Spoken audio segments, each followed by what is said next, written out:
This happened about 10 years ago. I was attending a really terrible university. I was working 4 nights a week, and I could afford little more than dinner each day. Rent and gas money really killed me financially. I really needed a job to survive. This all happened before I was working. It was summer of my second year. It was one of the hottest days of the year. On days like that, I always went to study on campus to enjoy the free air conditioning. In the library, they have a bulletin board where anyone can post any personal adverts and all that kind of stuff. I often check the board because sometimes you could pick up some easy work. For example, you could do high school students who were looking for a tutor and that kind of thing. Other times there would be interesting advertisements too. Study a foreign language with me. I like the sense of community. You'd see stuff like that. When I approached the board that day, I saw the following advertisement. Cleaner wanted to help clean a room.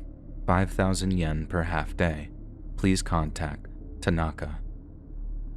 This was some good timing because I had just taken a test and was about to have a week off.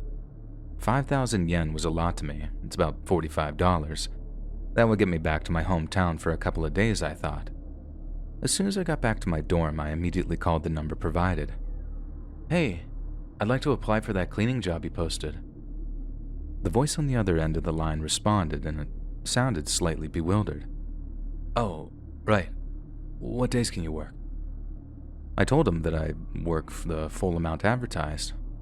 Can you start at 9 a.m. next Tuesday? I agreed, and he gave me the address. It sounded like a residential address, and I guessed by his voice that he was a man in his 30s, and he sounded a little sick over the phone. My first day of work arrived. The morning was hot, but the sky was free of clouds. When I arrived at Mr. Tanaka's house, I felt the breeze of his air conditioning, and I was worried that I was going to be working without one. I arrived 10 minutes early at 8:50 and rang the doorbell, and a man came and answered it. Right on time. Come in, he said. He was a bit awkward, not one for chatting, and he wouldn't look me in the eyes when we spoke. I took my shoes off and followed him into the house. After we introduced ourselves to one another, he explained what he needed. It was pretty easy stuff. Help with moving heavy things, trips to the garbage dump, and some other light cleaning work. I was shocked by the things he was throwing away. They may have been trash to him, but to a student like me, they were treasures. He must have seen me admiring these things because he said, "If you want to keep anything, it's yours." So I sorted some things into a sort of keep pile and can't remember exactly what they were. I think there were a couple of games, some books, maybe a dirty magazine too. We were cleaning the room at a decent pace. I was kind of enjoying it, to be honest. Before long, his room started to look really good. Maybe we'll call it a day here. I felt him suddenly look my way. It looked like he was pretending to think about it a bit longer, and then he said, "Yeah, that's enough for today." Because I had worked a lot longer than half a day, he doubled my pay. I couldn't believe my luck, and then he said, "Are you free tomorrow? For half a day?" I was over the moon to get another chance to make some easy money, so I agreed. I got on my bike with all my cool new stuff and told him that I was looking forward to working with him tomorrow morning. When I got to his place, I found the door open. I craned my head around the door and called out. He asked me to come in. He was grinning when I walked in. "I have your money here. I'll leave it in this envelope over here." He grabbed me by the hand and led me to another room. This was weird. His whole attitude seemed different. In this room, there was a walk-in closet. There was a heavy-looking suitcase, sort of like for travel. This thing's so heavy. I need your help to help me move it." "This is how it's going to work. I'll push from behind, and on my signal, I want you to pull as hard as you can. Is that okay?" He hopped over the suitcase and went into the walk-in closet. I couldn't see him beyond all the jackets, shirts, and all that kind of stuff hanging up in there. After a while, Mr. Tanaka shouted, "Pull!" And as per his instructions, I pulled the suitcase as hard as I could. It weighed so much, but what in God's name did he have in there? I wondered. It must have weighed almost 60 kilos. It was moving little by little, dragging slowly across the wooden floor. There was a clattering sound, and suddenly the suitcase felt incredibly light. "Mr. Tanaka?" I called out over and over, but there was no response. What was this? Some sort of game he was playing? I didn't understand. There was still that rattling sound, but it had gradually quieted. 10 seconds or so had passed, and I couldn't take it anymore. I pushed the shirts and jackets aside, and I'll never forget what I saw. I saw Mr. Tanaka in the closet, hanging from his neck. He must have been either sitting or crouching on the suitcase I had pulled away. He was suspended on the clothes rail in there. I ran over to help. I tried my best to pull the rope from around his neck, but it wouldn't budge. My mind raced with panicking, disjointed thoughts, then one clear one came to me. I need something sharp to cut the rope. Mr. Tanaka wasn't moving, and this was really bad. The rope was way too thick for scissors to be of any help. I had no choice. I had to try and get a neighbor to help. The police and ambulance services arrived. I was interviewed by the police at the scene. My parents traveled up, and when they arrived, I remember I just broke down, bawled my eyes out. Mr. Tanaka was taken away in an ambulance. He lived through the night, but passed away in the morning of the next day, and I couldn't save him in time. The least I could do for him was to finish the cleaning. I thought that it would help me too to do that, but it was so much in the process. I made sure his apartment looked good though. I had some strange compulsion to finish his final request. I went to take my payment, and inside the envelope was a note as well as the money that he had promised me. The note revealed that he had been laid off. His company had been looking to make cutbacks. Shortly after he found out, his wife had been cheating on him with another man. His debt and loans seemed insurmountable to him, which is why he decided to just end things. At the end of his note, he apologized to me for all the trouble he had caused me. He explained how he needed assistance to go through with it, and the cleaning job was just a ruse to get me to help. I showed this note to the police, and it put me in the clear. Police even let me keep the money. About a week went by, and Mr. Tanaka's sister got in touch. He had long been estranged from her, and she revealed a certain truth that hasn't set well with me, and I wish that she didn't tell me. Mr. Tanaka was a believer in a certain dangerous cult-like religion.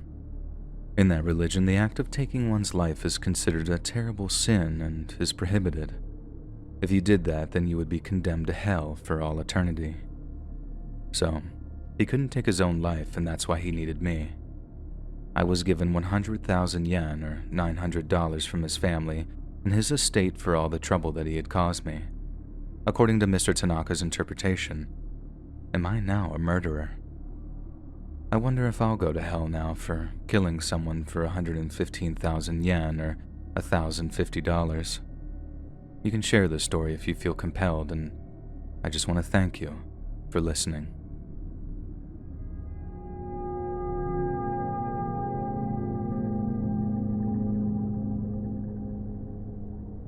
This happened 2 years ago.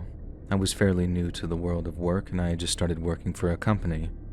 Back then at work, I was working late nights and early mornings. In fact, all of us really were. Our company had a kind of rotation for this, and we had to do one late shift followed by one morning shift every week. I remember leaving the late shift after 11 p.m. on the night in question. I walked through the dimly lit parking lot and back to my car. I got in and started checking my messages on my smartphone. Then, suddenly, a thought came to me. I wasn't sure if I had locked up upon leaving work. As I was the last one out due to the night shift, this was my responsibility. It couldn't be helped. I summoned up the energy to head back there and check. I got out of my car and headed back to work, checked, and then headed back to my car. Thankfully, it was locked, and I must have been gone for all of about 40 seconds max. I got in and started my engine, and felt a clammy hand cover my mouth.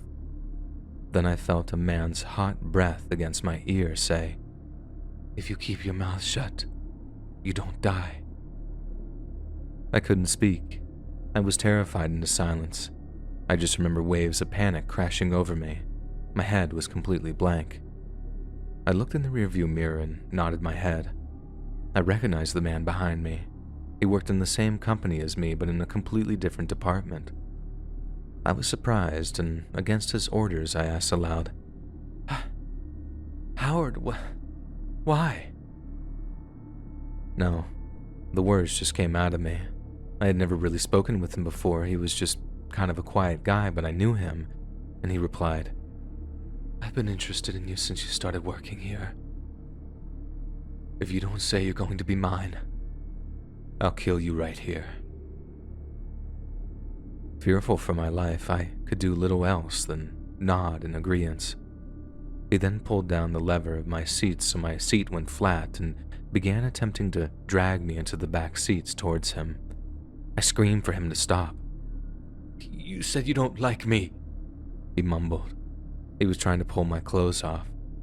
I thrashed at him, and I think somehow in the scuffle he hit something against the open passenger door, and this gave me enough time to get free. I ran back to the company building since I had the key. I got in there, and I locked myself in. I called a male colleague who left shortly after me and told him what had just happened. I know I should have called the police, but I was in such a panic. Fortunately for me, my colleague was still in the area and he turned around immediately and headed back to work. With him around, I felt that I was safe to unlock the door. We went to the parking lot and searched for Howard, but couldn't find him anywhere. It was at this point that I filed a police report. I was absent from work for a while and I decided to use my vacation time. I didn't want to go back there and have to talk to the gossipers. And while I was away, Howard was arrested. With this in mind, I was happy to go back to work as long as he wasn't there. I thought it was safe. When I came back to work, I was told that women were no longer going to be working the night shift alone, and the company offered to help me relocate if I wasn't comfortable working there any longer. My parents wanted me to do this, but I didn't. I actually liked the job. I didn't want to let that creep make me quit my job. I wanted him to know that I wasn't scared. Plus, with him arrested, I didn't think that I had anything to worry about. My company informed me on my first day back that he had been dismissed, and that was really good to hear. The police were in touch and they advised me to keep my doors locked and the usual safety precautions. They said that a momentary lapse in concentration almost cost me my life, and they told me to ruminate on that for a while.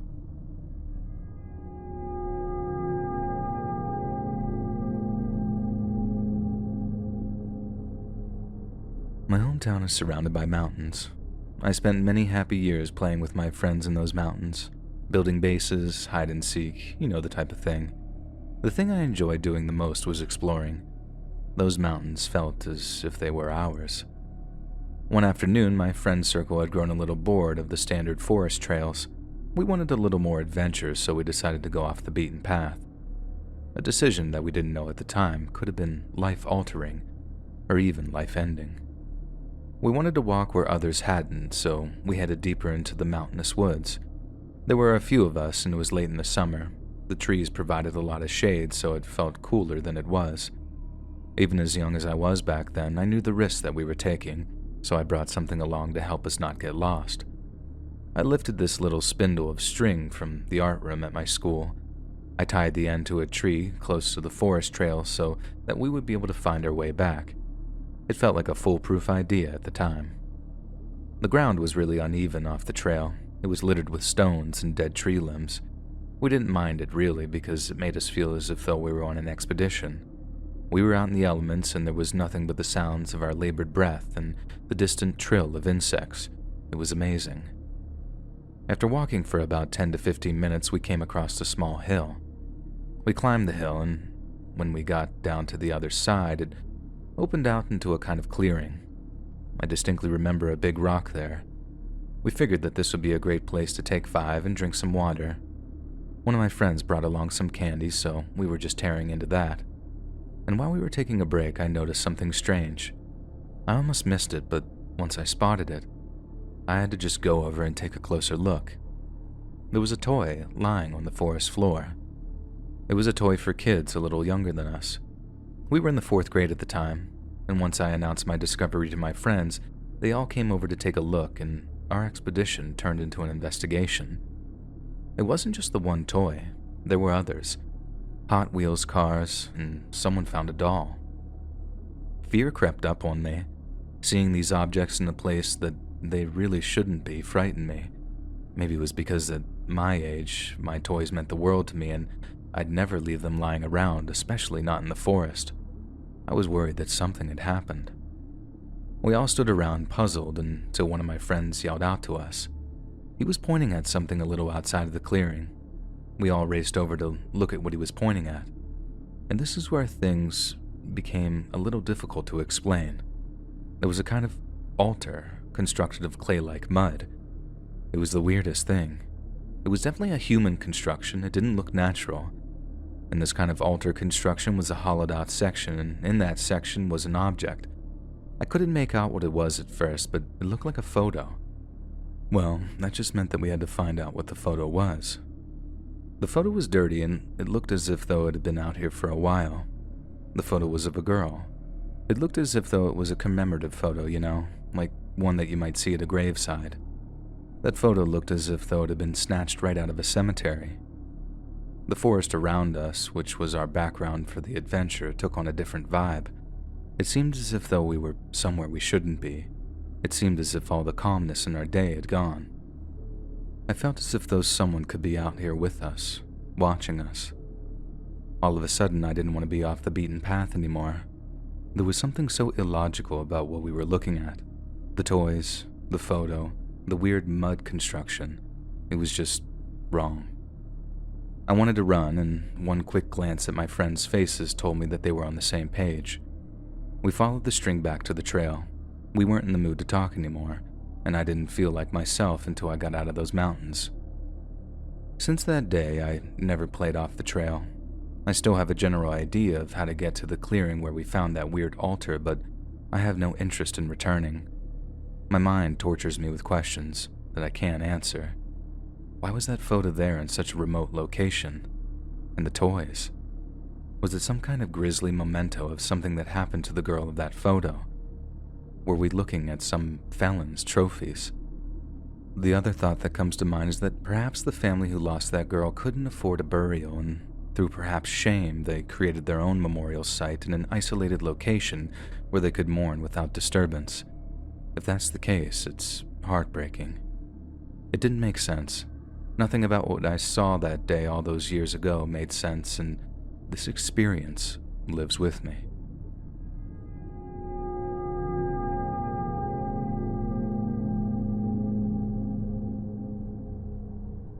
This happened a few years ago. My husband's a truck driver, and this meant that he was always on the road. He would be away 6 months out of the year.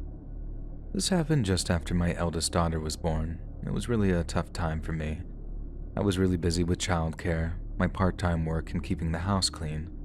I wasn't sleeping much at all those days. The lack of sleep was making me agitated and easily annoyed. We had a tiny apartment and the walls were thin. The neighbors were noisy too, but they were quick to get angry at any noise from our apartment. My daughter would cry and scream so loud, and so the neighbors wouldn't yell at me, I would take her outside into the alley no matter what time of night it was. On the night in question, my daughter was screaming the place down, so as usual I took her outside. I always thought the cool air would help. I think it was around 1 a.m. I was cradling my daughter in the dark alley. I was tired and I had work in the morning.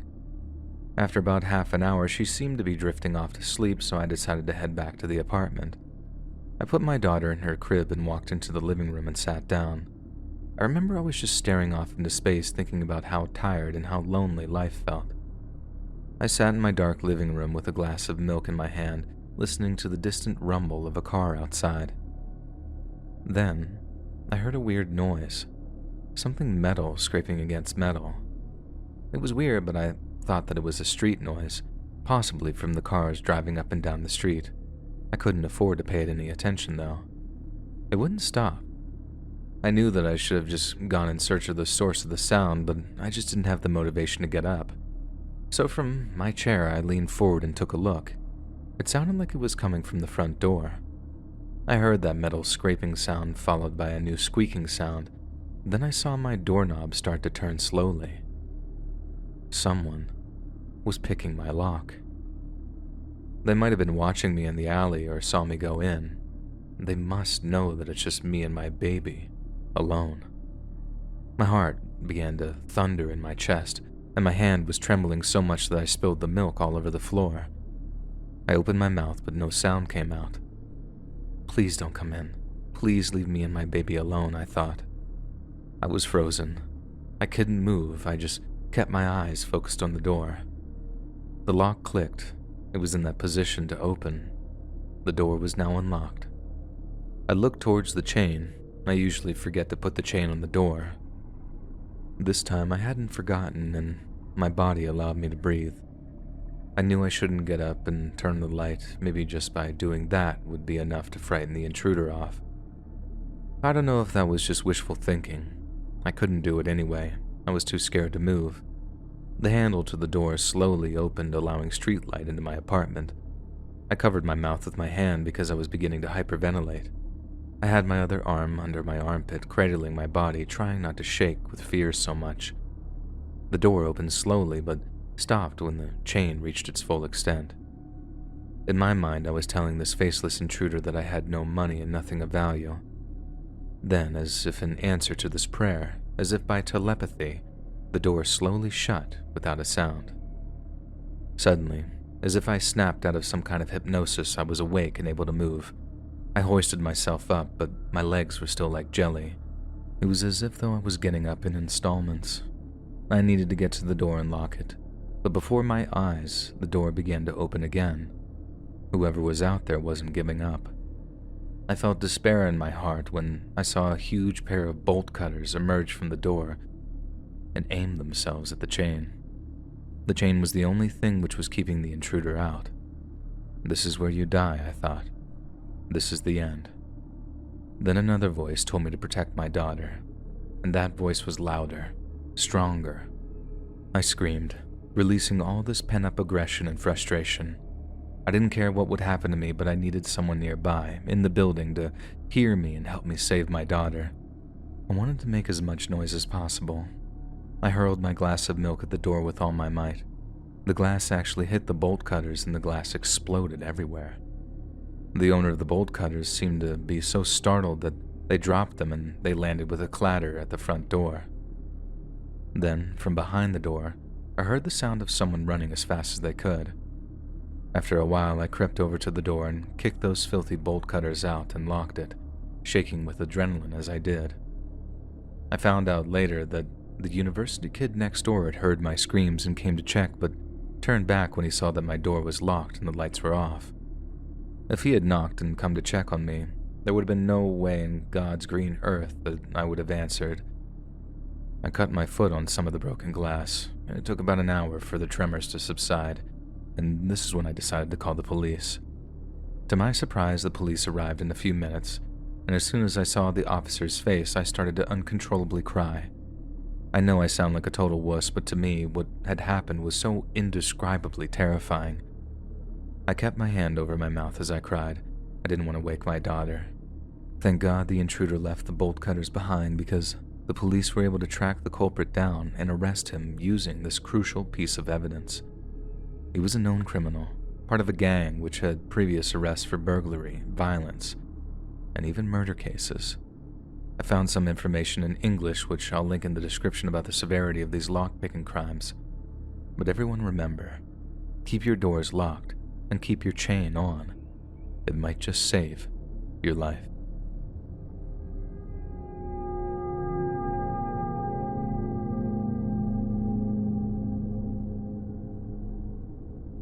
I want to tell you a couple of stories about when I used to live on the streets as a homeless man.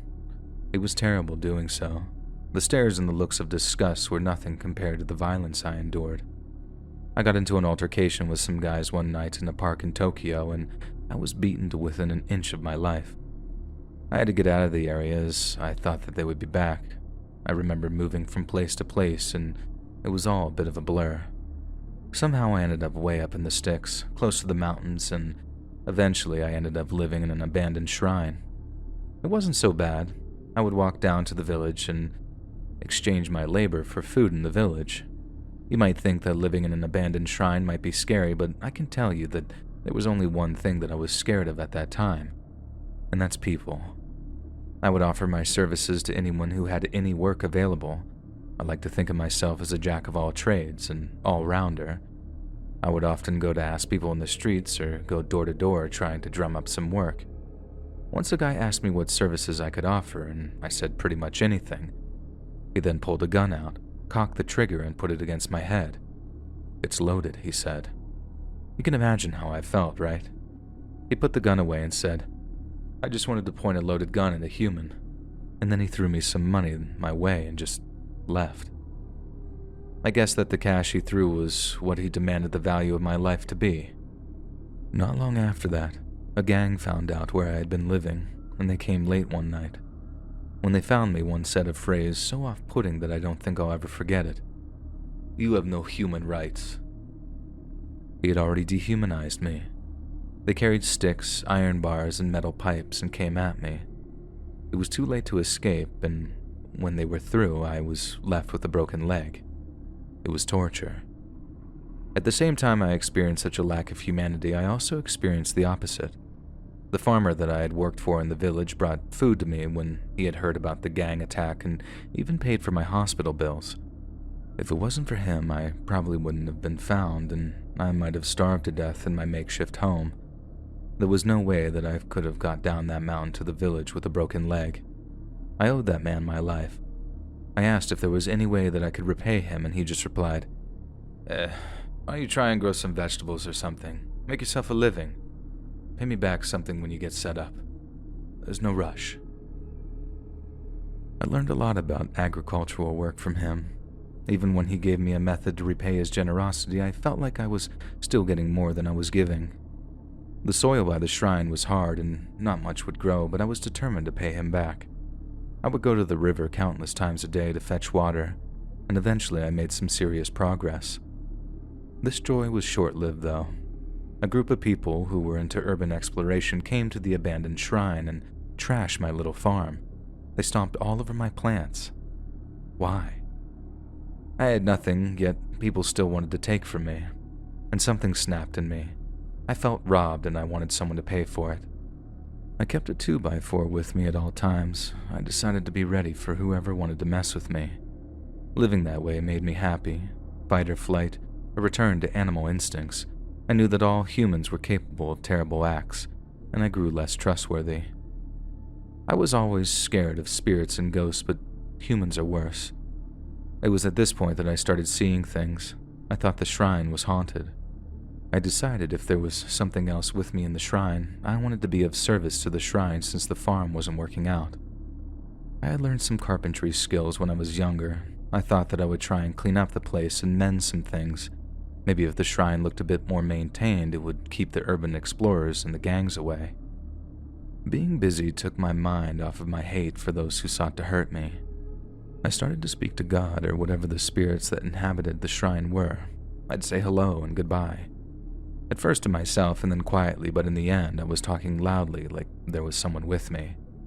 Eventually the shrine looked pretty good and I started to see the ghost again. She was a beautiful woman and she was so pleased that I had cleaned up the shrine. She would just sit there and comb her gorgeous hair. Sometimes I wouldn't even see her, I would just hear some rummaging noises. I felt that I had some company and I enjoyed it. The gang came back one night, the same gang which attacked me and broke my leg before. They laughed at me when I called out for help, when I called to her. But they weren't laughing when my friend who owned the farm arrived with his hunting rifle. They never came back after that. Since he saved me, I decided to stop being so hateful and I put that energy into agriculture. I still needed to pay him back even though he wasn't expecting anything from me.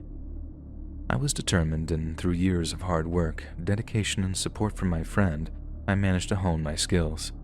I found some land to rent, used it, and did well, and I kept repeating. Now I own several plots and I have several employees. I usually offer work to those who are in the same positions as me, homeless. And as for my friend, I paid him back. I bought him several plots of land by the mountains. Finding a partner hasn't really worked out for me, but whenever I am down, I seem to dream about the spirit of the woman in the shrine. Sometimes I think that I was rescued by someone other than my farmer friend. So my next project is restoring the shrine to its former glory and reinstating a priest there.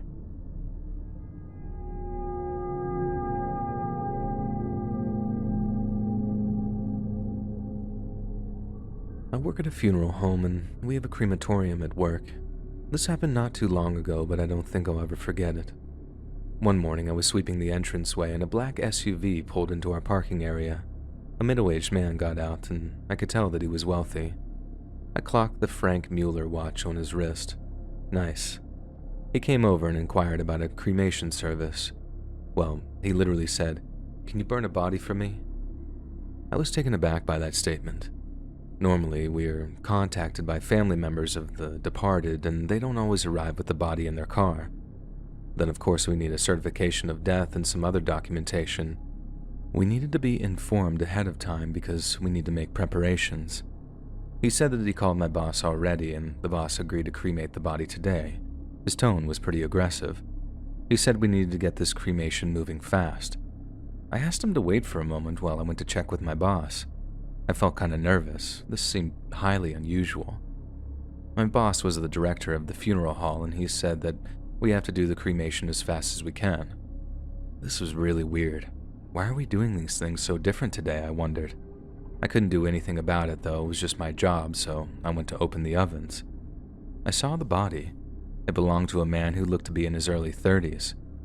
I'd seen a lot of corpses before, but there was something slightly different about this one. His cheeks seemed pink. I usually check the corpse before burning. It's part of the rules here. And I noticed that it was very clean and appeared to be without any trauma. I put the body into the coffin and pushed the coffin into the cremation ovens.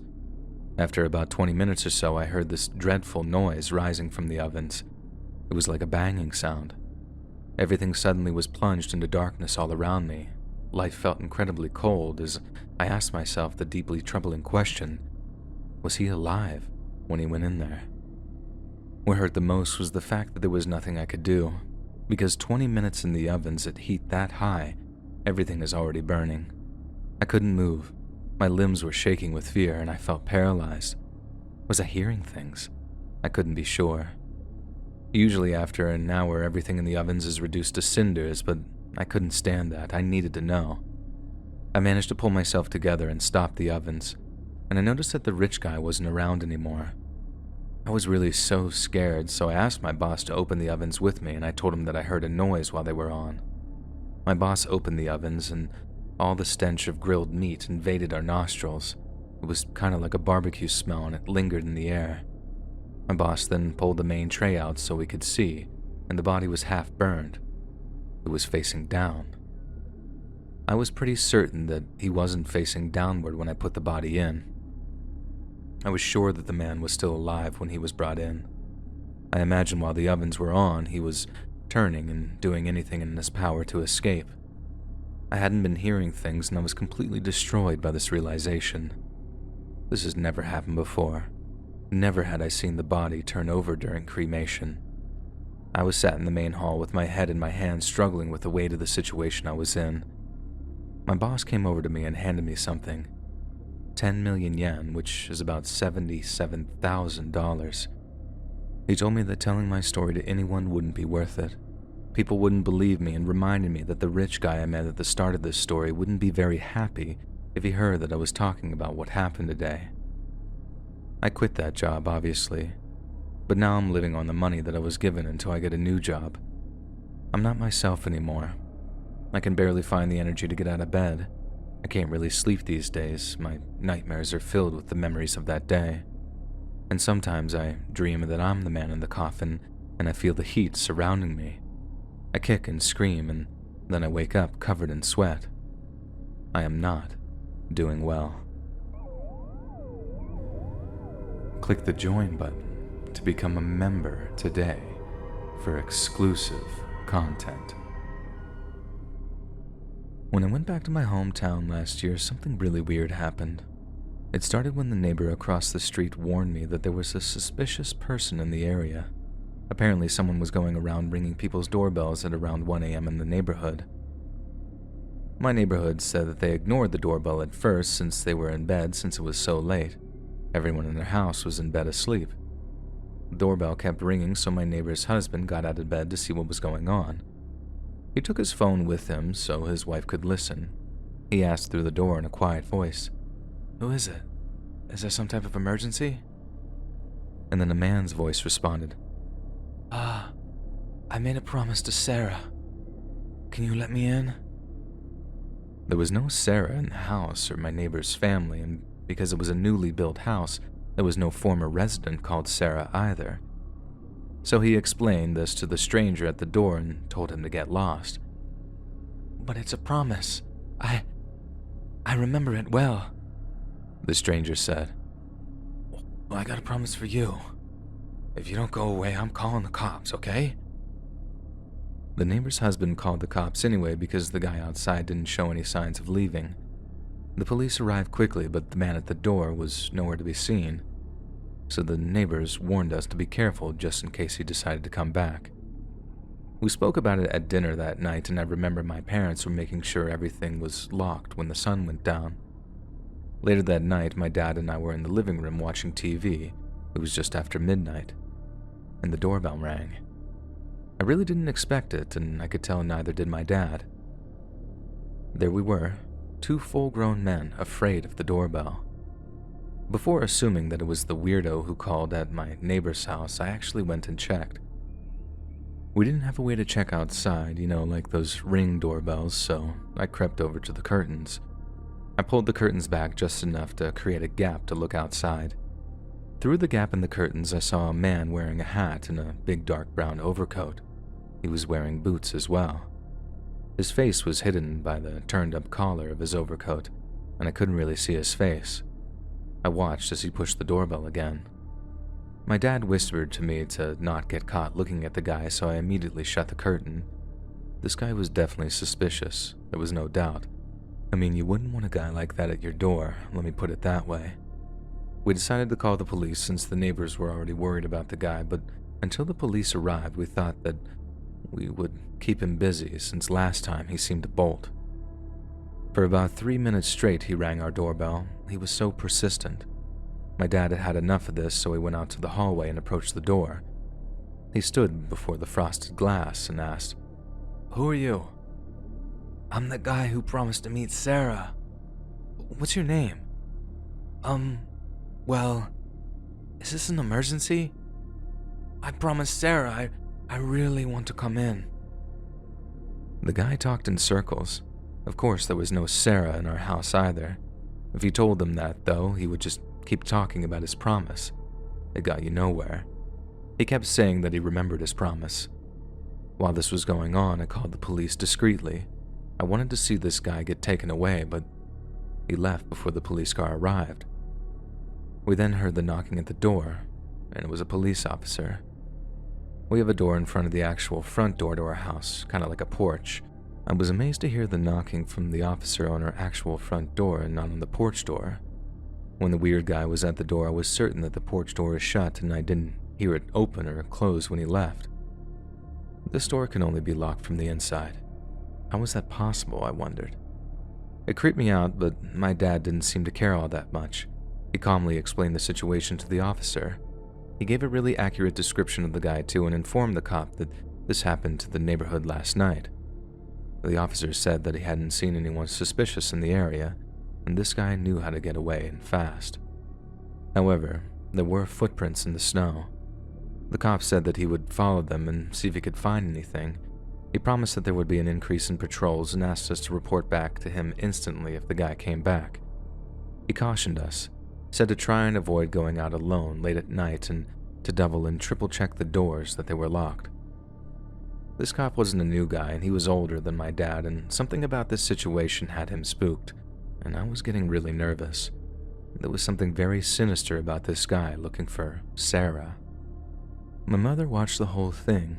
She was sat on the stairs, and I turned to her and asked if she definitely locked the door outside the front door, that porch door that I mentioned, and she was adamant that she did.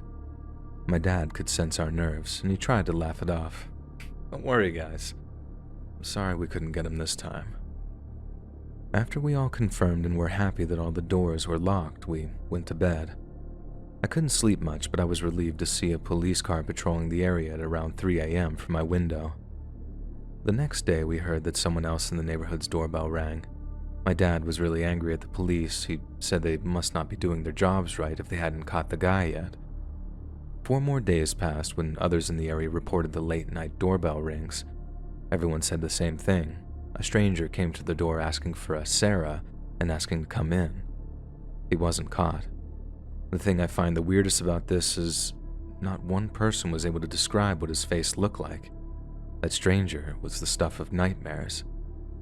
I spent New Year's with my family and left to go back to my home, worried for them. About a week later, I called my mom to check in on her and get an update on the situation. The house across the street from us found a note in their mailbox that read, "Sarah's not here, but I found her. Thank you very much." The letters were painted by a brush, almost like calligraphy. I'm wondering if we'll get an apology letter too, or what it means if we don't get one. I'm sorry it sounds like a mundane story, but imagine if it happened to you. A stranger whose face no one saw in the neighborhood going around in the dead of night, talking nonsense and trying to talk their way into your home. I don't like it, and I don't like that he found Sarah either.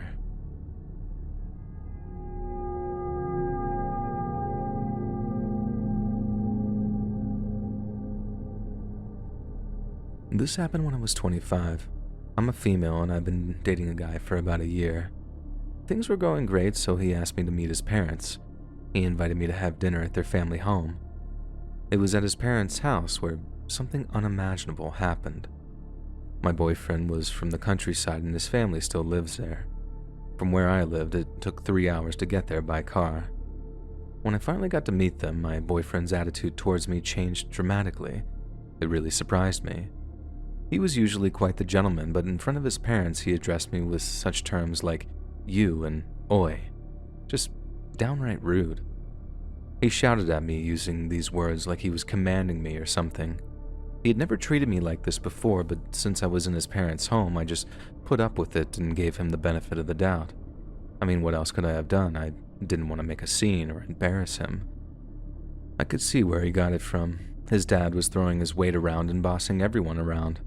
His father shouted some command at his mom when she was doing something not quite to his liking, and it was pretty harsh. I looked over at her, and she just kept her head down and did as she was told, like this was totally normal. His family were giving off some seriously suspicious vibes. I was starting to really regret coming, and it was so awkward and intimidating. At dinner, his father stared at me and said, "When you get married, you live here." It caught me off guard. It wasn't a question. It wasn't a joke. It was a demand. I just focused on cutting my food and waiting for my boyfriend to speak up for me, but he never did. So eventually I just said, "Well, I haven't made any decisions about that yet." His dad glared at me. He looked so angry and said, "If you marry my son, you'll live here. Got it?" And he shouted at me, aghast. I stared at my boyfriend, and he must have felt my eyes pleading with him for some sort of help or defense, but he was just as silent as his mother. It killed me when he looked at his father and just nodded. Now, more to the point, my boyfriend had never mentioned marriage to me before, so I was totally shocked by this, and to be honest, our relationship has had its rocky moments. They started speaking of specific dates for a wedding, and the pressure was starting to intensify. Later, after dinner, when I was alone with my boyfriend, I said, "Hey, I feel a bit sick and I want to go home. Something isn't quite right." He didn't say anything, so I decided to start gathering up my things to head home by myself. Just as I turned to leave, he grabbed my arm. "Are you running away?" He boomed. He had totally changed. It was like I didn't know him at all. He forced me back into his childhood bedroom, and he overpowered me. He shut the door on me and locked it. I beat on the door and screamed for someone to let me out. I was making so much noise, there was no way that no one else in the house wouldn't have heard me.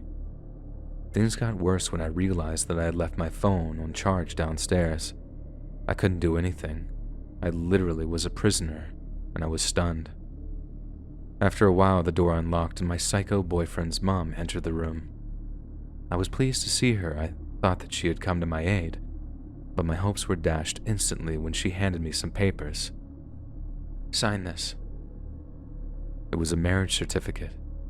"If you do, you can go," she said in a monotone voice. It was the real deal. "I won't sign that. I'll never marry him." "You think you can escape, do you? Well, go on. Try your best. She asked me to sign it again, and I told her where to go. She got up, walked out of the room, and locked the door again. I needed to stay calm. I was terrified, sure, but I needed to keep my composure if I had a chance of getting out. I decided to wait until it was the dead of night, and I turned all of the lights off in the room and kept as still as possible.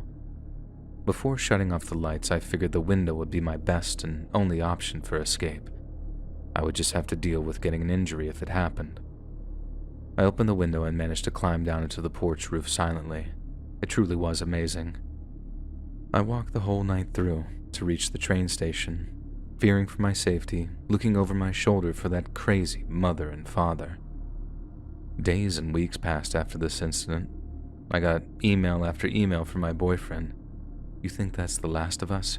You really think you can get away? We'll not forgive this."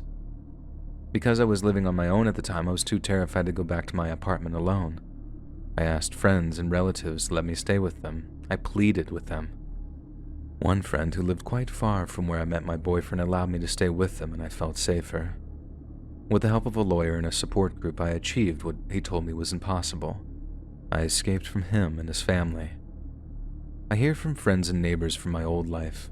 They say that they have seen him hanging around my former apartment and my old hangouts. Even though I live miles and miles away from him now, I'm still worried that he'll find me or find a way to hurt my family.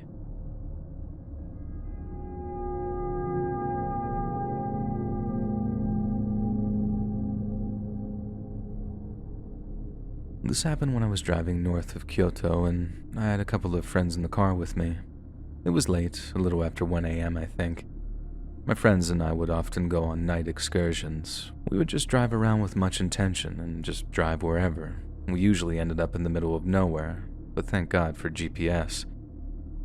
We were driving through a pretty quiet area, and there was a lot of distance between the houses that we passed.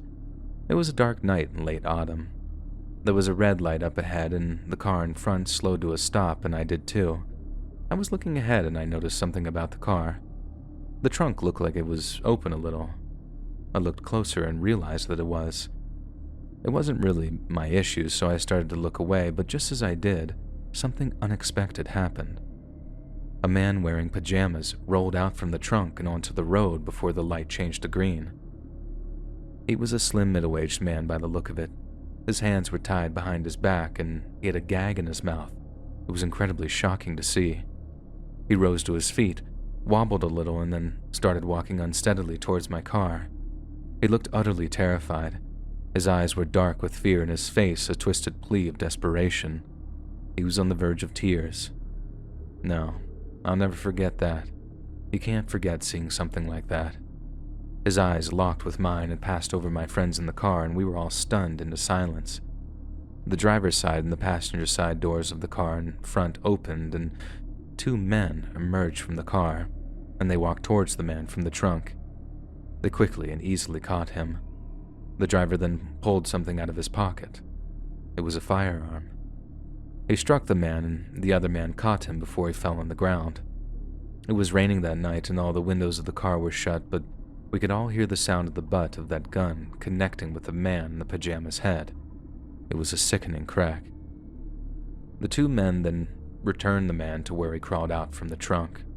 They slammed it shut, looked over their shoulders at us very quickly, and then they returned to their car.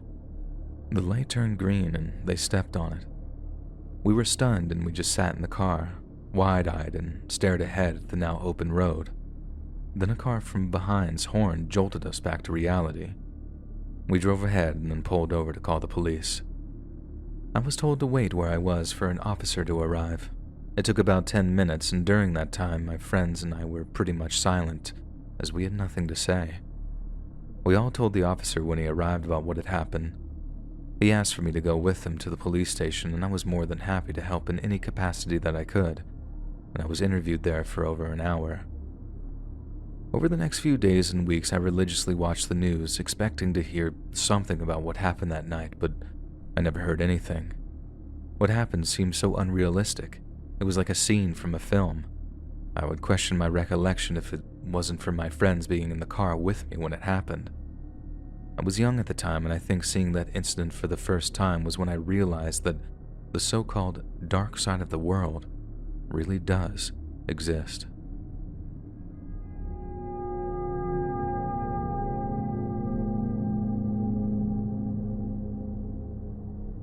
This happened when I was 14. I'm 34 now, and this is a story about a relative of mine, and we'll just call her Mrs. A. When I was a child, Mrs. A's husband passed away. She used to be very talkative and outgoing. However, after the loss of her husband, her personality changed. She became very quiet and distant. One night, towards the end of basketball practice, I think it was about 8:30 p.m., I saw Mrs. A stood at the gym doors. Although I hadn't seen her for quite a few years, I recognized her. At first, I said to one of the teachers, "She's a relative of mine." My teacher bowed and walked over to her. They began a conversation. My teacher walked back over to me with a serious look on his face. "I just heard that your father's been in a serious car accident." I was speechless. "Your relative over there has come to take you to the hospital. Please go ahead." I was mortified. I managed to get into Mrs. A's car. Her car pulled away from the school, speeding down the dark streets, and I began to ask Mrs. A many questions. "Where's my dad?" "Hospital." "Where's the hospital?" "A little bit further from here." "What kind of condition is he in?" "I don't really know." I was shocked by her blunt and uncomforting answers. She was solely focused on driving. I felt no warmth from her, and she seemed heartless to me. We were heading into the suburbs. The further we drove, the more suspicious I became. I live in a rural area in the mountains, and I knew that all the main hospitals are in the city. Once you head towards the mountains, there aren't any hospitals until the next city over, which is far. Every time I started talking to her or asking questions, she just replied with the same blunt answer, "Yeah." I started to wonder if the woman driving the car was really my relative. We were no longer driving on the city roads. Shops and houses were getting scarcer and scarcer. I knew that before long we would be really far into the countryside. I saw the glow of a home center's lights up ahead. It was still open. I quickly said, "Oh, I forgot. I have to call my teacher. He asked me to do him a favor. I'll have to let him know. I can't now." I managed to get her to pull over at the home center. I burst out of her car and into the home center. I thought that I wouldn't be seen from inside. I looked through the store's windows and I saw Mrs. A's car in the parking lot. She wasn't in the driver's seat. She was walking towards the store. I had a terrible feeling when I saw her approaching. I ran to the other side of the store and sprinted through the exit doors onto the streets. Luckily, a taxi was approaching. I ran in front of his car and got him to stop. I told him my address and I was on my way back home. When I finally arrived home, my mom paid the taxi fare. I walked into my house and I saw my father sat in the living room drinking a beer and watching TV. "Why are you breathing heavily? What's with that look on your face?" he asked. As I explained to him what happened, his face turned pale. He looked terribly concerned.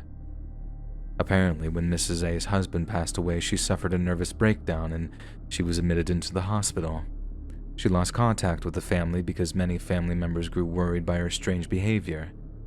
My father said that because she doesn't have her own children, she was always alone and perhaps that affected her mental state or made her interested in me. First, my father called her home phone number. No answer. In those days, mobile phones weren't popular and she didn't have one. Then my father called Mrs. A's family home. Her mother answered, my grandma's sister, and told us that Mrs. A had been absent from her part-time job and they had just called to ask where she was. Because of her strange behavior, others seemed to have stopped interacting with her. Communication with her had been held back. The next day, the police searched her home, and in their report they noted that Mrs. A's purse and various valuable items were left there. They were at a loss as to the location of Mrs. A and her car or what current status they were in. They did find lots of empty cans and bottles of alcohol in her home and prescription drugs. And now it's 20 years later. We haven't seen or heard from Mrs. A and no one knows her whereabouts. Perhaps I was the last person to see her alive through the window of that home center. Due to the long absence, in the eyes of the law, nothing can be done about her or her attempted abduction. I can't help imagine what could have happened to me if on that day, if I didn't get out of that car. And also, where was she planning on taking me? I wonder sometimes if she's out there stalking me, watching me, and I have so many unanswered questions.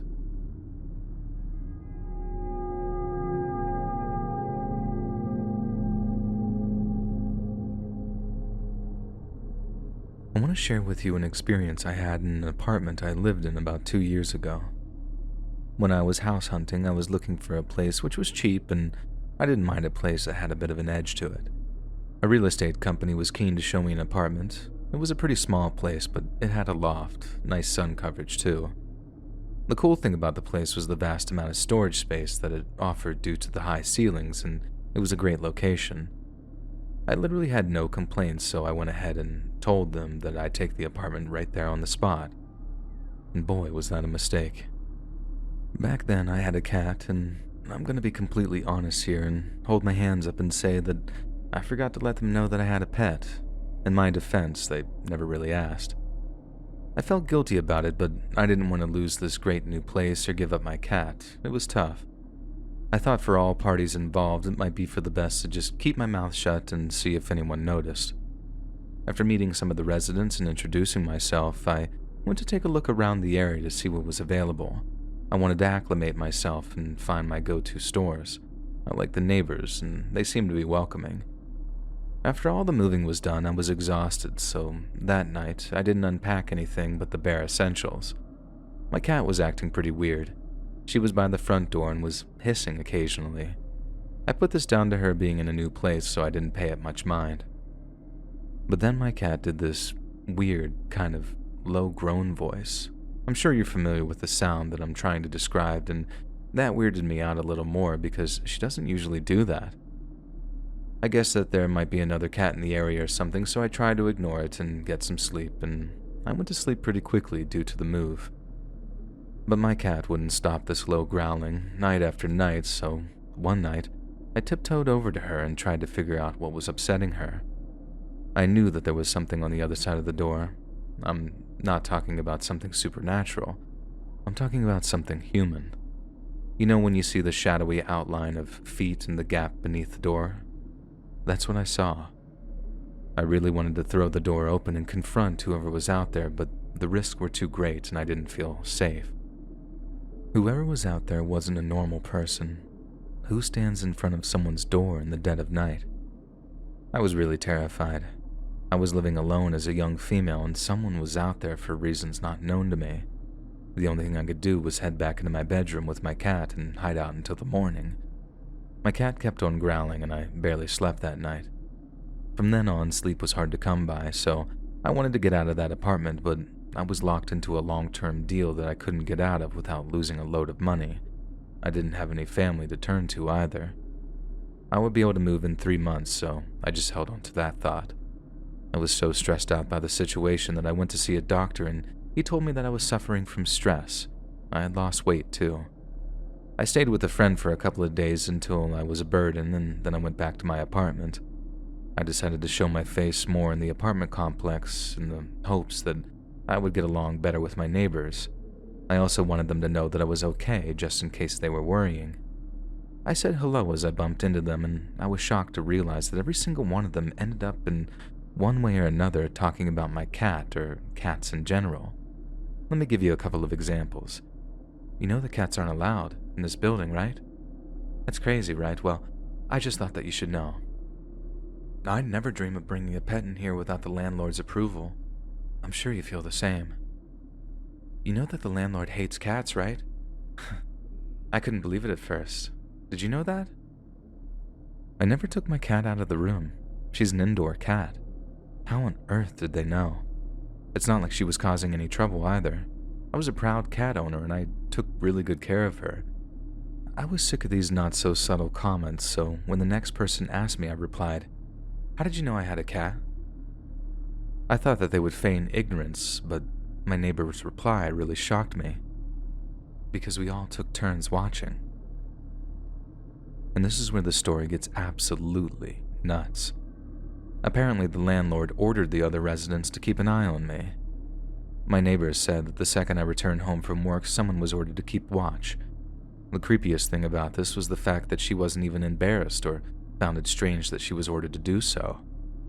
She proudly and smugly said that she found my cat in there when she lifted up the mail slot in the door to look inside my apartment. I argued back that what she did was a complete invasion of my privacy and it was totally insane. All of my arguments were met with the same reply. We're only doing what the landlord told us. It was like a total setup and it was deeply disturbing. This landlord had them all brainwashed. Since this neighbor of mine was content to tell me everything, I asked more and more, and her smug smile widened each time she knew that it was getting to me. The landlord told him to go through my mail to find out more about me. When I heard that, I decided enough was enough. I called the real estate agency immediately and told them I was leaving, and thankfully they were sympathetic, and thankfully I didn't lose any money. I now knew why such a great place in a great location was so cheap. I guess I can laugh about it now, and it's a story to tell, but I still find it deeply disturbing. Nowadays, I'm living in a better place. No weirdos outside, no issues with pets, and no insane landlord. Sometimes a good place is worth the price, and if something is too good to be true, it usually is.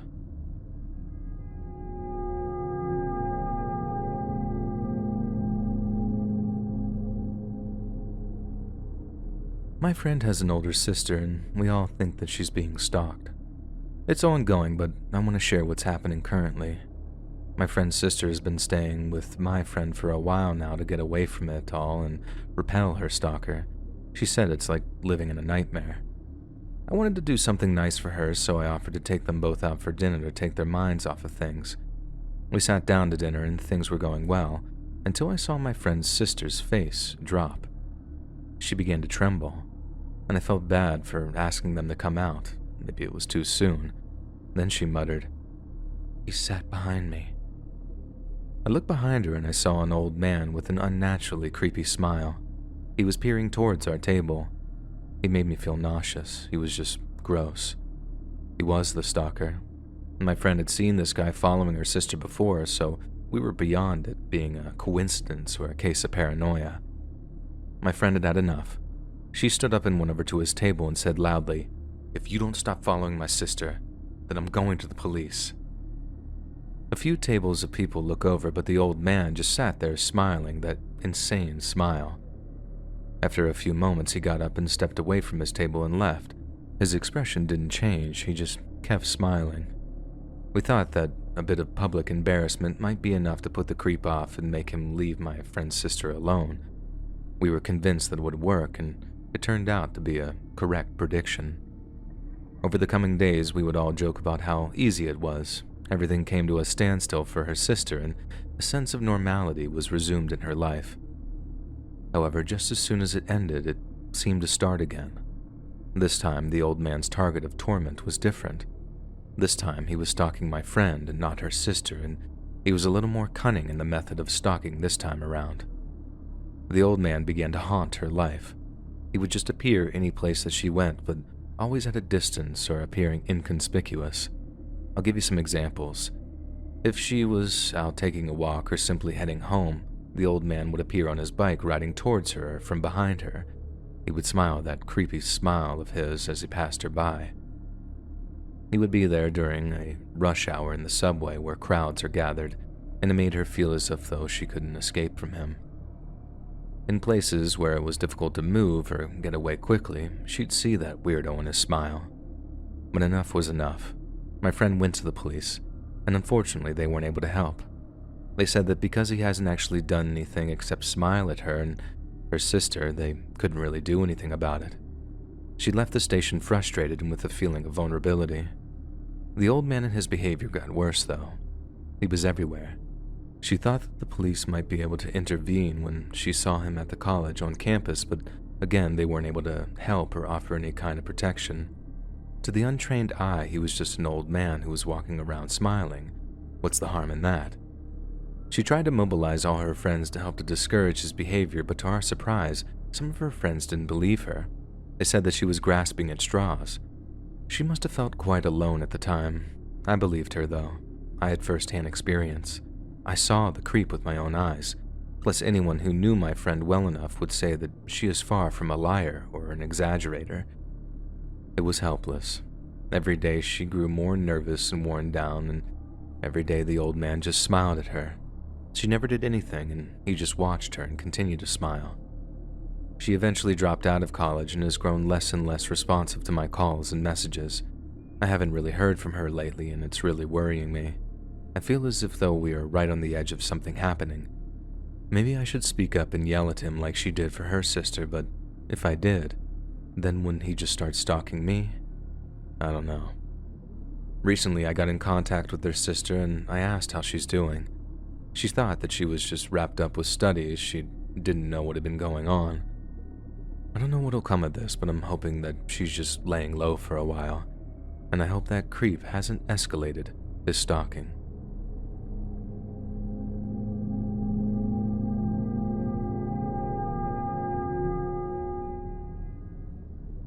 It's been many years since this happened, and now enough time has passed for me to get to a place where I can feel comfortable enough to share my experiences. I hope that maybe they can help someone, somehow. It all started when a co-worker I was good friends with came over to me at work and said that the manager of the building I lived in at the time was on the phone. I spoke with the manager of the building, and he told me that there was a woman at my home who claimed to be my mother, and she was asking him for the key to my apartment. He called me to make sure I was okay with giving her the spare key. Something was off. I knew that my mum would call ahead before visiting, for one, and secondly, she lived a plane flight away. There's no way that she would just randomly show up without at least sending me a message. The manager then said that my mum had told him, before he called, that she had come without telling me, and it was a sudden thing without a plan in place. She said she wasn't able to contact me before she set off, and she was sorry for the inconvenience. I told the manager that I wasn't sure. I mean, it seemed so strange and vague. And that's really unlike my mum. I said I would call my dad and try my mum just to make sure, and I would call him back in about 15 minutes max. The manager called back after about 5 minutes and said that the woman disappeared while he was on the phone to me. Now that creeped me out. I thought about that at work for the rest of my shift. Could it have been my mother? I guess there wasn't a 0% chance. No one picked up when I called home, but that wasn't unusual because my parents both had jobs, and it was the middle of the day when I called. I got back to my apartment later that night, and I gasped when I saw my door. The door had scratches in it. The door scope, the peephole, that was cracked. It looked as if it had been hit by some kind of blunt object. I felt sick seeing that. The sheer determination someone had in their mind to get in. I was really scared and young. Instead of calling the police, I called my parents and confirmed that my mum hadn't come for a surprise visit. I was so overwhelmed by everything, I just left it as it was. I just wanted to put it all behind me. That would prove to be a mistake. I stayed with a friend for about a week. I would have stayed longer, but I knew I was being a burden, even if my friend wouldn't admit it. About a month went by, and one night I was woken up in the dead of night by a thunderous thudding sound. I sat bolt upright in bed and quickly realized that it was my door which was being blasted against. I heard the door rattling in its hinges. It was so terrifying. This time, I didn't hesitate. I called the police. I sobbed down the phone as quietly as I could, and they told me that someone would be arriving shortly. From the noises the person was making on the other side of the door, I could tell it was a male. The wait for the police was short but agonizing. The police arrived in minutes and were able to restrain and arrest him. The man had tools for breaking and entering. I think if the police were any later, then he could have gotten in. He had a crowbar and lockpicks. When the police told me that, I couldn't help but shudder. One saving grace perhaps would be that the man got incredibly drunk beforehand to summon up the courage to try and break in, and this ultimately made him fail in his attempt. When asked why he was doing this, he provided a strange stream of excuses. He first said that his girlfriend lived there. Okay then, so why do you need to break in? Then he said that he got the wrong apartment. He lived there, and he couldn't get in. The police said that he lived miles and miles away from my building, so there went that excuse too. He then finally said something that made me squirm. He said that he was paid to break in by a woman he didn't know very well. My mind went back a month to the manager calling my building with a woman pretending to be my mum, asking for the spare key. The police were in touch in the coming weeks and months, but they couldn't ever find the woman or what her purpose or goal was. I really have no idea either. Well, as you might expect, I moved out of there pretty quickly. I don't even live in the same city anymore. It took a very long time to get used to the idea of living alone again.